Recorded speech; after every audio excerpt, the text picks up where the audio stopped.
त्याच्यातील ती, तिच्यातील तो. निवेदिका मेघा चौहान. नमस्कार. पृथ्वीवर जीवनाचे चक्र चालावे म्हणून स्त्री पुरुष ही निर्मिती निसर्गाने केली. स्त्री जरा नाजूक बांधणीची तर पुरुष राकट. बहुतेक या एकाच निकषावर मानवाने समाजाची निर्मिती केल्यानंतर दोघांना कामाची वाटणी करून देताना स्त्री ही घर तर पुरुष हा घराबाहेरची कामे करेल असा जणू नियम तयार केला. पुरुष शरीराने बळकट असल्यामुळे बाहेरची आव्हाने तो पेलू शकतो, तर स्त्री ही कोमल असल्यामुळे तिला ही आव्हाने झेपणार नाहीत. हा हेतू त्यामागे असावा.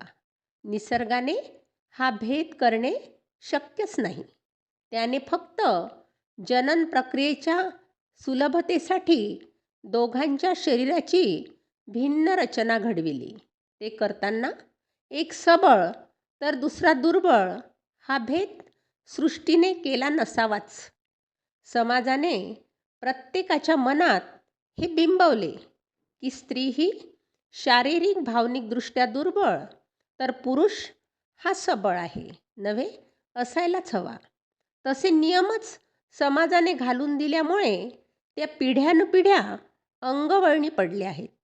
यामुळे निसर्गाने बहाल केलेल्या मूळ वृत्तीचे दमन झाले आहे असे म्हणायला हरकत नसावी. स्त्रीने विपरीत परिस्थितीतून गळून पडावे, मूळमूळ रडत बसावे, इतरांचा आधार घ्यावा, तर पुरुषाने खंबीर असावे, काहीही झाले तरी आसवे गाळू नयेत असे अघोषित नियम जाचक आहेत.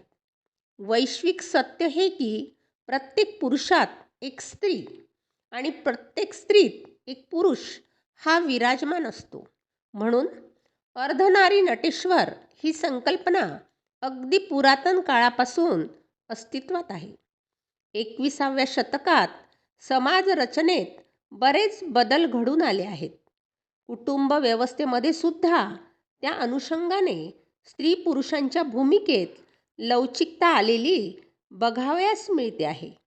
एखाद्या कुटुंबात संसाराचा सारीपाट कुठल्याही कारणाने अर्धवट सोडून गेलेल्या पुरुषाच्या पश्चातही स्त्री कोलमडून न जाता स्वतःला भावनिक आणि शारीरिकदृष्ट्या मजबूत करते. सांसारिक डोलारा एकटीने उत्तम पेलून धरते. वडिलांची प्रत्येक भूमिका ती 16 आणे चोख बजावते. याचे उदाहरण देताना मदर इंडिया चित्रपटातील नर्गिस हटकून आठवते. प्रत्येक सामाजिक कुरीती डावलताना आलेल्या प्रत्येक संकटाचा सामना करताना तिच्यातील स्त्रीने तिच्या आत सुप्तावस्थेत असलेल्या पुरुषी गुणांना प्रबलता दिली होती. तसे करताना तिने ममत्व, भावनिक लाचारी, स्त्री सुलभ कोमलतेचा बगल देऊन परिस्थितीनुरूप पुरुषी कठोरता आपल्या व्यक्तिमत्वात उतरवली होती. म्हणून दुष्कर्म करण्यासाठी प्रवृत्त असलेल्या पोटच्या पोराचीही तिने तमा बाळगली नव्हती. आजच्या आधुनिक स्त्रीने व्यवसायातील अनेक क्षेत्रे पादाक्रांत केली आहेत. त्यामुळे रात्रपाळीची नोकरी किंवा दौरे असलेले नोकरी करणे तिला आवश्यक असते. त्यावेळी घरातील पुरुष आपल्या मुलांचे संगोपन तिच्या गैरहजेरीत उत्तम रीतीने करीत असल्याचे चित्र अनेक घरातून दिसते आहे. दूध पिणारे बाळ असेल तर काखेत दुधाची बाटली धरून बाळाला पाजणारे वडील मी याची डोळा बघितली आहेत. मुलींच्या केसांना तेलाचा मसाज करून देण्यापासून तिची पोनी घालून तिला टिफिन करून देण्या इतपत आजचा पुरुष हा स्त्रीमय झालेला आहे. इतकेच नव्हे तर घराबाहेरही जिथे जिथे शक्य असेल तिथे तिथे तो ही भूमिका पार पाडत असतो. सांगायचे हेच की एका शरीरात स्त्री आणि पुरुष हा अर्धा अर्धा सम्मिलित असतो.